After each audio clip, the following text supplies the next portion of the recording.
Ini juga agenda kita, bagaimana kita bisa meningkatkan saudara-saudara kita yang sedang mengalami bencana sosial. Ya. Kemudian juga masalah siasi, ya, masalah bagaimana kita meningkatkan pemahaman. Ya, tadi seperti pembicara kita yang kedua, Ustadz kita mengatakan masalah pemikiran politik dan sebagainya ini juga perlu dipahami oleh umat Islam. Jadi jangan sampai menganggap bahwa politik itu barang haram yang harus dijauhkan. Ya.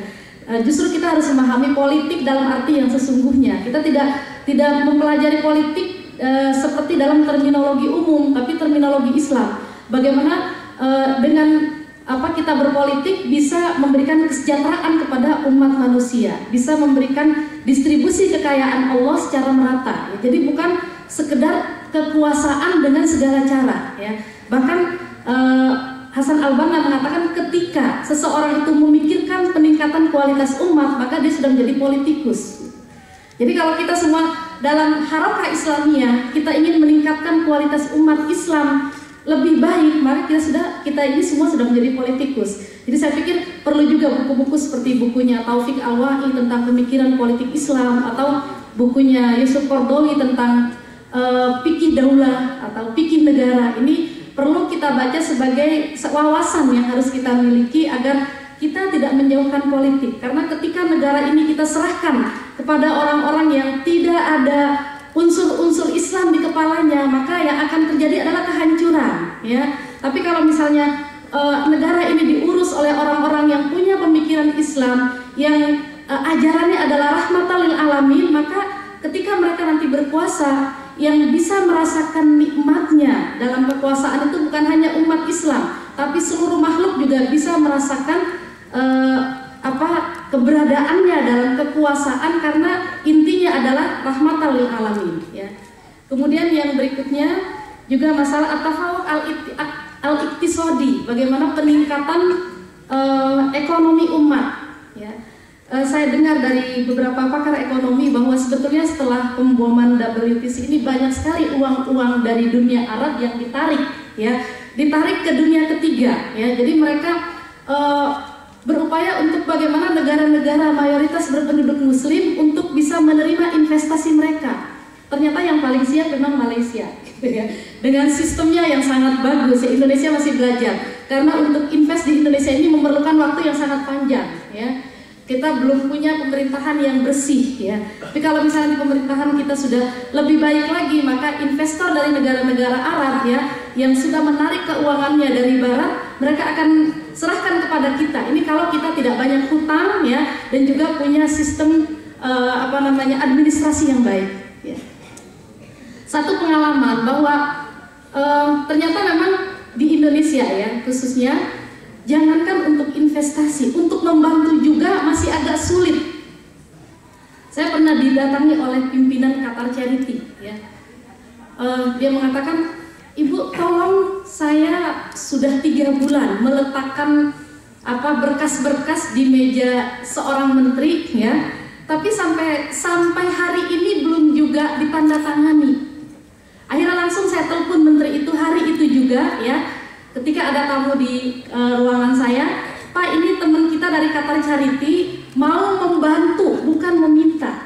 Mau membantu Indonesia, mau membuat rumah-rumah yatim di Aceh dan rumah-rumah penduduk di Jogja. Tapi sudah 3 bulan MOU-nya itu belum ditandatangani." Ternyata Pak Menterinya itu tidak tahu. Ini kenapa? Permainan yang ada di bawahnya, ya. Ini menurut beliau demikian. Jadi ternyata kalau tidak ada uang pelicin, ya, maka berkas-berkas itu tidak sampai ke meja menteri. Nah, ini kan masih butuh lama kita untuk memiliki negara yang baik, ya. Artinya bagaimana eksekutif, legislatif, dan yudikatifnya ini orang-orang yang di kepalanya ada tujuan yang baik, punya will yang baik untuk kepentingan umat manusia.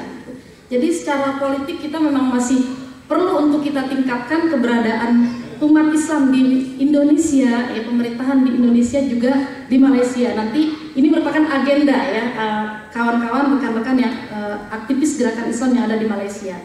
Kemudian yang tidak kalah pentingnya juga adalah bagaimana meningkatkan peran perempuan dalam harakah Islamiyah. Ya. Saya baca bukunya Hibah Rauf, ya. Beliau mengatakan awal kemunduran Islam ketika wanita tidak dilibatkan dalam kepengurusan masjid. Ya. Jadi saya juga pernah berdiskusi dengan seorang ulama ya di Indonesia. Dia mengatakan masjid kita tidak perlu ada wanita. Ya. Sholat jamaah cukup laki-laki. Kemudian saya coba mengatakan kepada beliau gini, Pak, kalau di Masjid Nabawi ada perempuan nggak? Kalau di Masjidil Haram ada perempuan, ada apa tidak? Oh itu ada karena mereka akan tawaf katanya. Terus kalau di Masjid Nabawi ada perempuannya tidak? Dia langsung diam. Saya katakan bahwa di dalam tempat lahirnya Islam ya, boleh perempuan berada di masjid. Tapi masih banyak juga masjid-masjid di Indonesia misalnya yang tidak melibatkan perempuan. Dan masjid yang melibatkan perempuan biasanya lebih rapi ya, kamar mandinya lebih wangi ya, terus ada ya biasanya demikian. Terus juga ada taman-taman yang indah di depannya karena ada keterlibatan perempuan di sana. Nah, apalagi dalam Harakah Islamiyah ya. Jadi saya pernah bertemu Allah yarham Zainab Al-Ghazali sebelum beliau meninggal. Beliau mengatakan bahwa kalau misalnya perempuan ditinggalkan dalam Harakah Islamiyah, maka tidak mungkin Harakah Islamiyah itu bisa bergerak maju. Bahkan dalam usianya yang tua saat itu dia masih pergi ke Afgan, ya, dia masih pergi ke Afgan untuk melihat pengungsi-pengungsi Afgan yang ada di Peshawar. Ketika dia melihat pengungsi-pengungsi Afgan yang ada di Peshawar dan sudah tidak memiliki apa-apa, rumah sudah tidak ada, ternak tidak ada, bahkan suami mereka banyak yang syahid, Zainab Al-Ghazali masih bisa memberikan nasihat yang cukup bagus. Dia katakan, innal mar'ah in faqarat kulla syai' fa innaha lan taqudal hub. Fal hub ata'ul mar'a fi hadzal wujud. Faqaddimi hubbaki li zawjikil mujahid wa qaddimi hubbaki li auladiki al-jailil mustaqbal. Jadi dia katakan wanita kalau pun sudah tidak memiliki apa-apa, tapi dia masih memiliki cinta. Persembahkanlah cintamu kepada suami-suamimu yang berjuang di jalan Allah, di jalan dakwah, dan persembahkanlah cintamu kepada anak-anakmu sebagai generasi yang akan datang, sebagai jil al-mustaqbal. Ya. Jadi peran wanita ini sangat signifikan untuk Harakah Islamiyah. Ya. Bahkan ketika saya bertemu Ustaz Fathia kan di rumahnya di Torablus ya di Beirut, saya tanya kepada beliau, ya Syekh, kenapa istri Anda dinobatkan sebagai wanita teladan versi IMU, versi Ittihadun Nisa'il Islamil Alami ya, International Muslim Women Union ya. Terus waktu itu kita melakukan pemilihan wanita teladan versi IMU dan laki-laki teladan versi IMU. Kalau laki-lakinya tuh Erbakan ya, kalau perempuannya Dr. Munah Haddad, istrinya Fathia Khan. Dia katakan, istri saya itu saya nikahi pada usia tamat sekolah aliyah ya, SMU. Dia adalah murid ngaji saya, mutarobiah saya. Tapi karena saya lihat dia potensial, maka saya sekolahkan dia. Sampai akhirnya beliau mencapai gelar doktor setelah punya anak 5. Ya, setelah punya anak 5, sama anaknya 4 orang dokter dan 1 orang insinyur laki-laki. Ya. Jadi peningkatan perempuan, peningkatan kualitas perempuan ini sangat diperlukan. Jangan sampai misalnya setelah menikah perempuan itu hanya bertambah bobot fisiknya, maaf gitu ya, tapi tidak bertambah bobot intelektualnya atau bobot ruhiyahnya.